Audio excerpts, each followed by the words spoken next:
Hello friends, and welcome to Crybaby Seminole Homestead. I'm Aubrey and we are going to be doing a lot of projects today.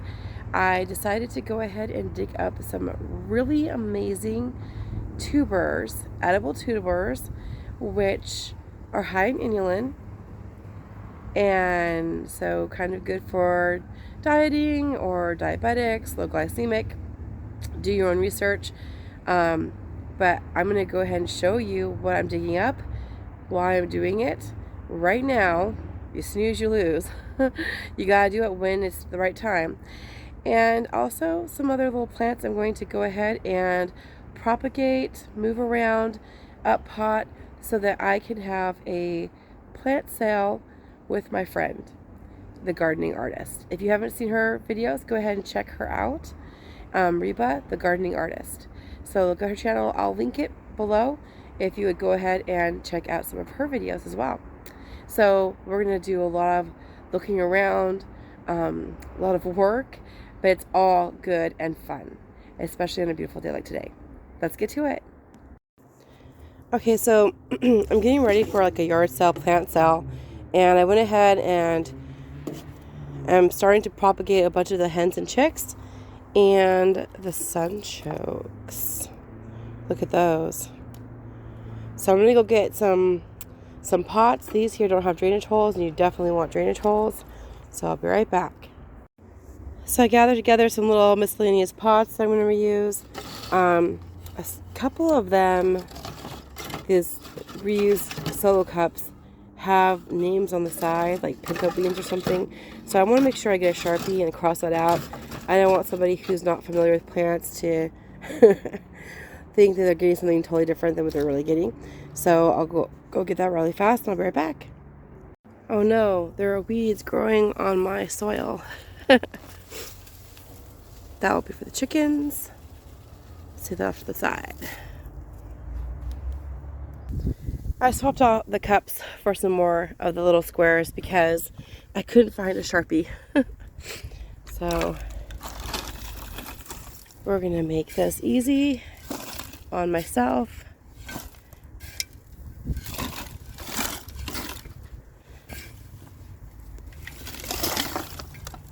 Okay.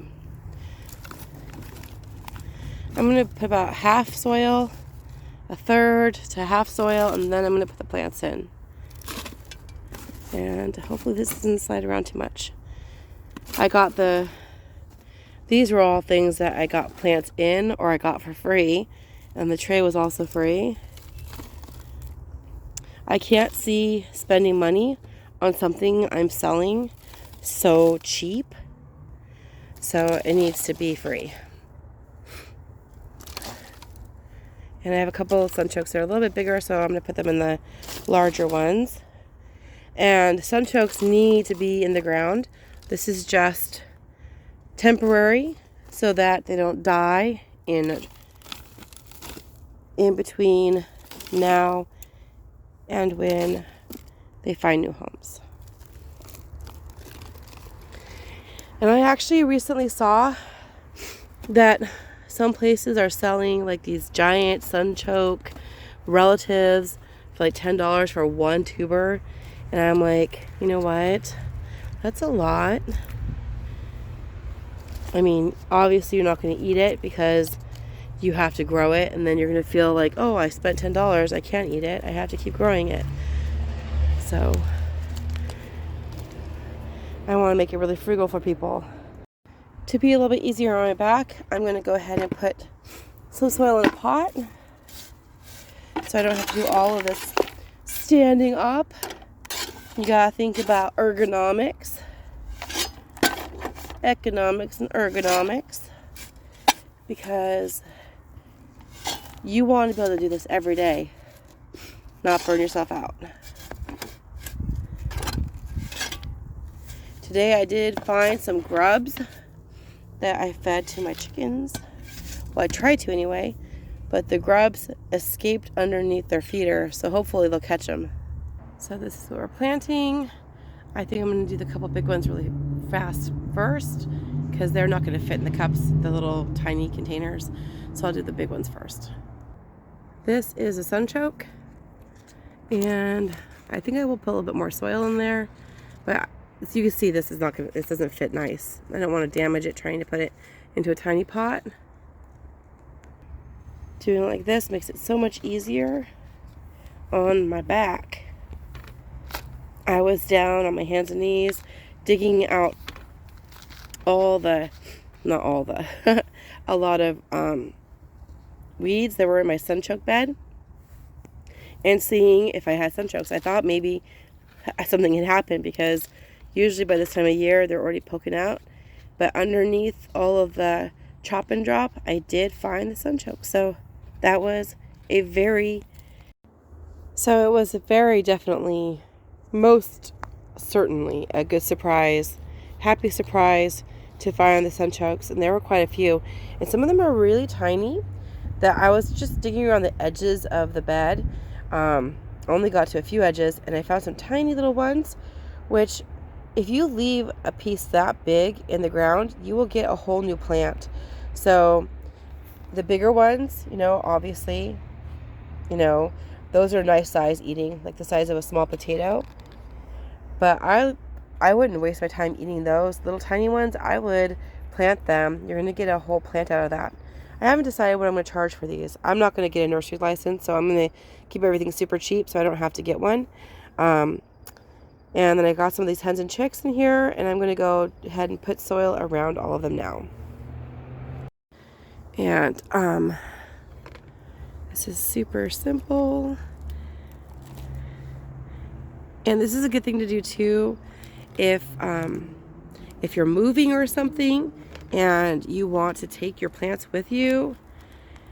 Now, I will say sunchokes don't really love to be transplanted when they are like growing really nicely. If it's like the size of a sunflower you'd buy at the grocery store, once it gets that big, it's already starting to produce stuff, and it really doesn't like to be moved. It'll really get wilty. But if you're transplanting them like this, it's no big deal. And when somebody transplants these into their garden, they won't need to damage the roots really, because they can just squeeze and loosen, and you're not going to be like pulling the roots from other plants. So that should be no problem. One time for storage, I put a bunch of sunchokes, it happened more than once. I put a bunch of sunchokes on top of each other. So I do like a layer of soil in a pot, and then I do a layer of sunchokes, and then a layer of soil, and then a layer of sunchokes until the very top of the pot, because I wasn't sure where I was going to put them. And then I kind of forgot about it. It actually is a good way of keeping your sunchokes so you know where they are. If you want to eat them in the wintertime and you don't want to have to dig through really crazy frozen ground, hard ground, that is a good way to keep them. If you keep them in the refrigerator, they don't last very long. But you can leave them in the ground, and they actually taste a lot better once they've gotten a little bit of a frost. But by that point, you probably don't want to be in the garden. So if you want to know where they are, you can dig them up and put them in a bigger pot. Just remember to come back and get them out before they start growing. Oh no, look what I did. Okay, well, we'll see. So one of the things, like with having this plant sale, I've never actually done a plant sale before. I've sold plants here and there, but like one or two at a time. I have never really sat down and said, okay, I'm selling all these plants all at once. And you have to be careful because there are laws about, like licenses. So, and I would totally freak out if I ever got in trouble. So I'm a big time rule follower, and I'm going to make sure I don't exceed the threshold of what I would need to get a nursery license. Now, someday in the future, like when I retire in like 20 something years, I'm only halfway through. You have to be like 65 to retire, to do full retirement as a teacher, which is kind of crazy. But when I retire, I wouldn't mind getting a nursery license and doing this as like my full-time job. So I've actually started planting some things that will take a really long time, like chestnut trees and things like that, so that by that time, when that time happens, I'll have really nice size plants that I could get really good money for. And so it's kind of like it's the long haul, the long scheme, for the long haul. So it's a long-term plan.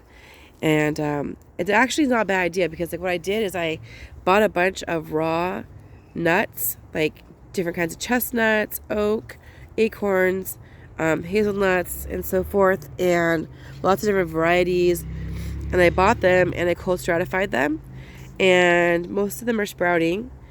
You can't see them above the soil, but I did peel back some of the soil and look, and they are growing very nicely.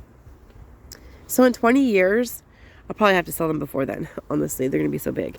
But I plan on doing that like every year. And so if I do that every year, I will basically fill up my backyard like a nursery.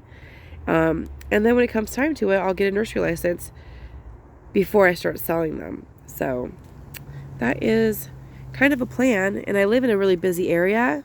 So if I wanted to do a home business, that would be the way to do it. What did I plant in here? I've already forgotten.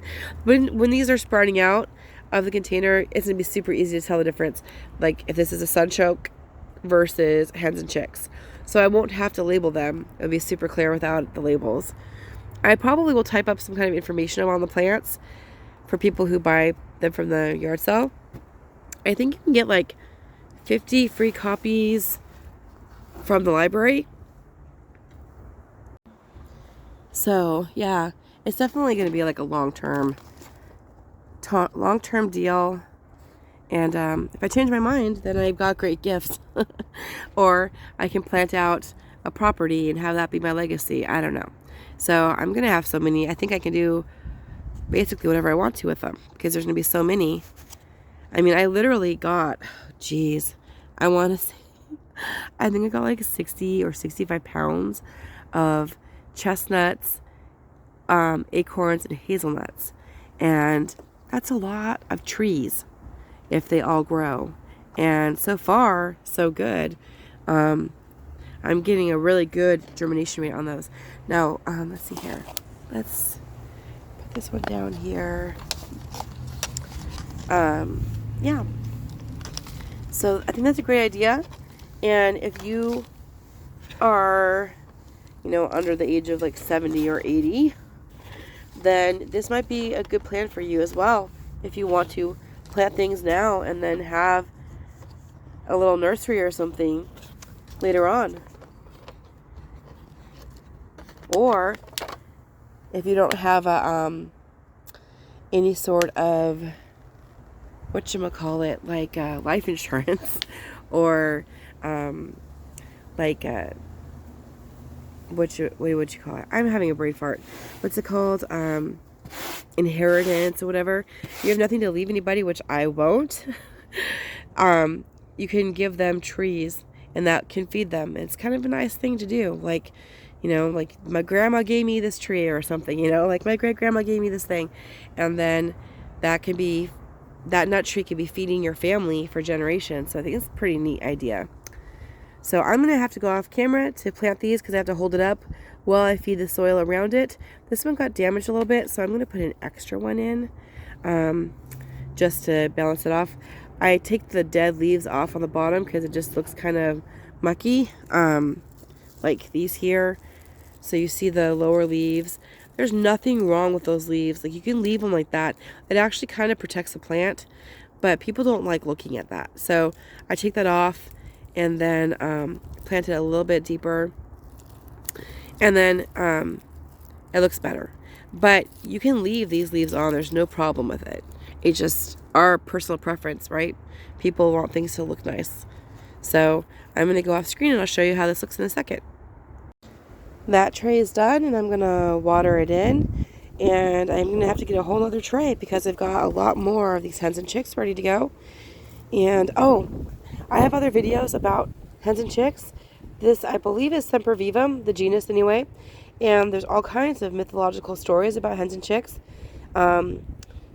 Vikings, Nordic people, they would have, what did they do? They grow these on their roofs. They had this whole story about like it would prevent, like if there's lightning storm, that these would prevent fire. And actually, I mean, I guess there's a little bit of truth to it because these are succulent. So they would make a really great plant to have on a living roof. And also, the leaves apparently are edible. I think I've eaten one leaf before and I didn't die. But I think it would be more of a famine food, if anything. Do your own research, obviously. But pretty cool. They're very succulent, beautiful. They grow very nicely. And they can take a little bit of neglect. So can the sunchokes. A little neglect is okay.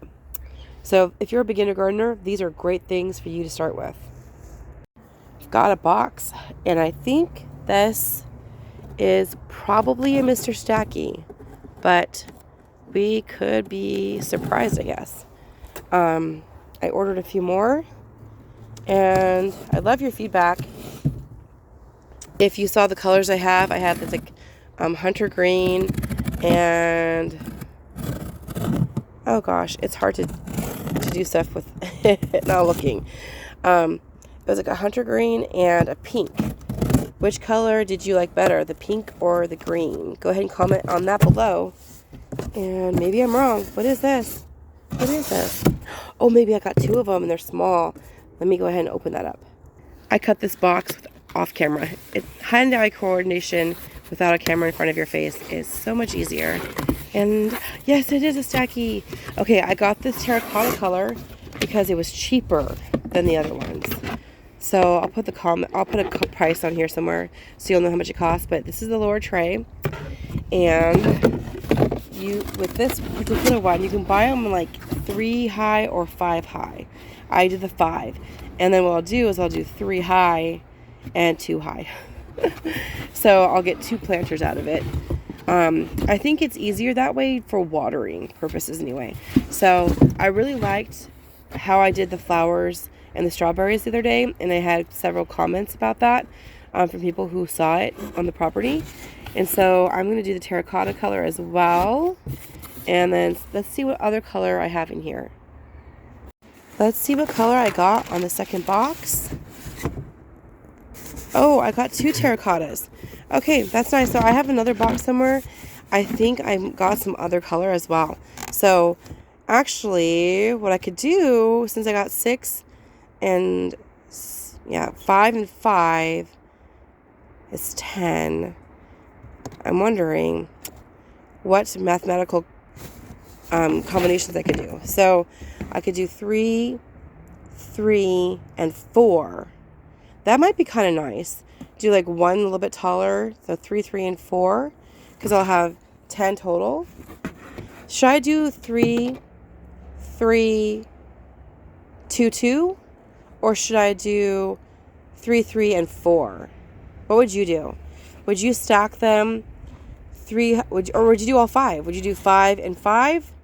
Or would you do 3, 3, and 4? Or would you do 3, 3, 2, 2? Comment below how you would configure your setup, because I'm interested. It's not just about how it looks, it's also about how the functionality of it. How easy is it to get to the strawberries? How easy is it to weed? Like the whole ergonomics piece of it, as well as watering and making sure that you don't have certain pockets that are dried out. Now this is a lot smaller than like a green leaf, but this was more in my price range to be quite honest. I think the green stalks are really cool, and I do have a few. I'm just not right now in the financial place to be buying something like that. So, so if a green stalk wants to sponsor my videos and give me one to review, I will happily accept. But for now, I'm doing the Mr. Stacky, and I did get another stacker from Fred Meyer's that I think it was $40, and I'll show you that in a second here. So I actually got 2 of the stacky things at Fred Meyer's. I don't remember the price, but I think it was like $30 or $40. It might have been 40 each. Maybe 20 each. I don't know. I honestly don't remember. I might have to investigate. If you want to know, make a comment below and I'll have to look it up. But I got 2 of them because I thought at the time it was a good deal. And what's nice about these is these are much deeper pockets. So I can plant things, a lot bigger things in here. The other ones I'm planting small little herbs and really small flowers like pansies. This one I can do a nice size plant. So that's pretty cool. I haven't cut the zip tie and started setting them up yet. What do you think I should plant in these? Lots of choices here. What would you plant in these? And then these are going to be 3 stacks of 3 high. So I like the numbers like 3 and 5. Kind of like, not really feng shui, but just kind of seems like if you're not going to have an 2, 2, 2 all the way through, it's nice to go like 3, 5, 7, 3, 5, 7. I don't know. I think it looks cool, and it kind of goes with my OCD a little bit. So what do you think about these? And it looks dirty. I set them outside because why not? They're going to be outside. But already I've got cherry petals falling in because I have them in the shade. I don't want them to get brittle and dried out. Plastic does a lot better if it has something in it. So if you ever watch Robbie and Gary, I think it's Gardening Easy or Gardening Made Simple, she's always talking about how she grows her totes. And the ones that get brittle and fall apart are the ones that don't have soil and water. So I keep my plastic when I can until I use it in the shade. And it's better to keep soil in it, but then I find that it is best to keep plants in your pots, and it keeps the integrity of the plastic up. But I find that I end up weeding the pots. So I am stacking them up. I'm just keeping them in the shade until I plant. So do you like the Fred Meyer Stacky or the Mr. Stacky better? Comment below. Procrastinated. I'm tired and I have a cold. I have 2 plants here. I'm going to plant up really fast. I have way more to do than just that. But I thought, you know what? It's a work day. I'll go ahead and get this done. At least I could be a little bit productive. Let's go ahead and transplant these now. I chose a couple small pots, so this is just a temporary fix for now. But I'm sure the plants will appreciate having a little bit more space. It's almost digging. I'm not sure about you, but I feel like digging in the garden, shoveling soil is almost like ASMR. It's like whoosh, whoosh, whoosh. Just kidding. There we go. I'm sure I'm not the only gardener who does this, but I'll take the pot and just make sure it's going to be level to the spot where I was planting it. This one here is probably too much. Take some out, make sure it's level to the place I was planting it, and then I'll go ahead and take it out.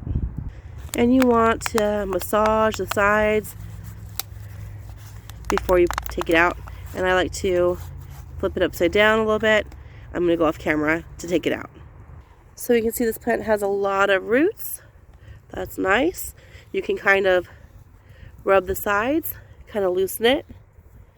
Kind of says, hey, search for more soil. Don't stay here in a little ball. Yep, that's good. And then I'm just going to use my hands. I'm hearing some crows. We have so many birds around here. It's a lot of fun. It's like Arbor Day and Audubon Society in my yard all the time. So, that's good. Let's do this one. This one here is the Pillow Talk Gardenia. And this is from Burpee.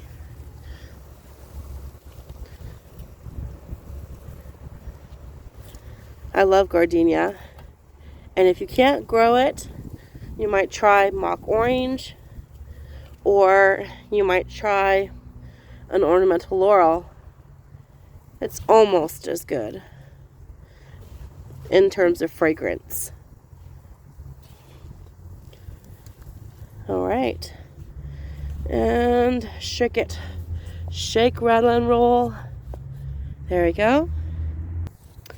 Don't forget to put your tag in. This is the gardenia. And that one lost its tag, so I need to remember to make up a tag for it. I believe it's a Rose of Sharon. And what kind was it?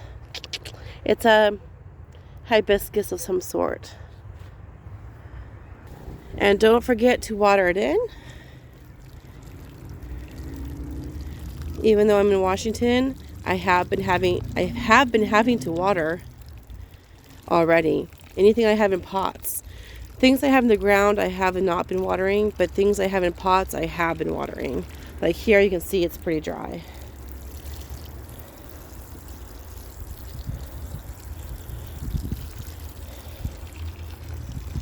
This is my little workstation here. Things I have not situated its permanent place for, just placeholders. Move those out of the way so I can water properly.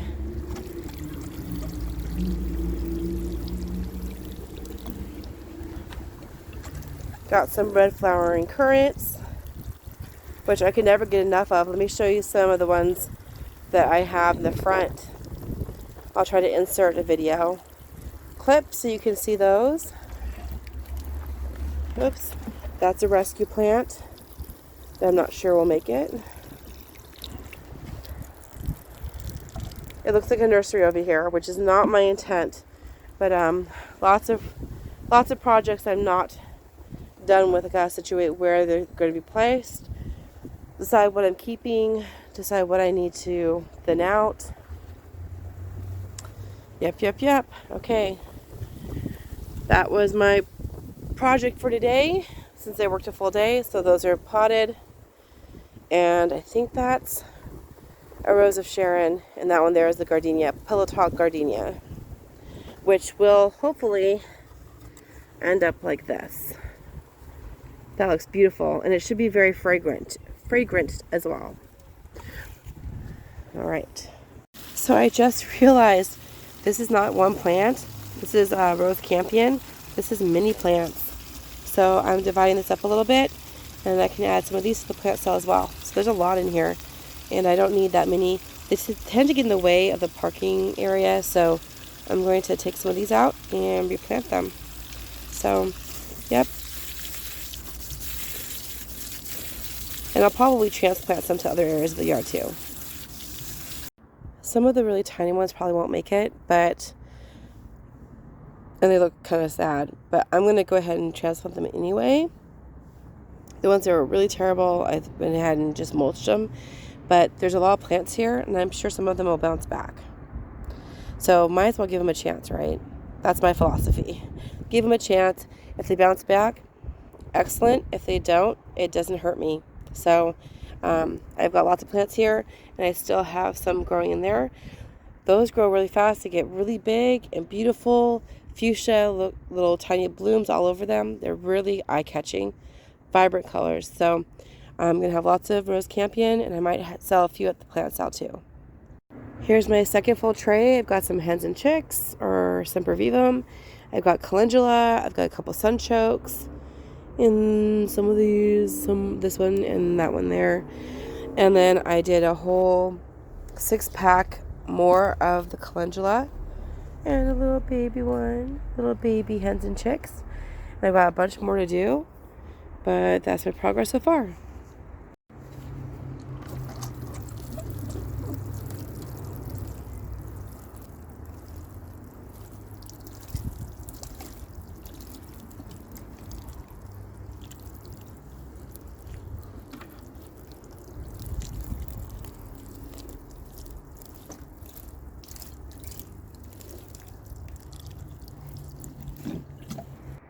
All right, so that's good enough, right?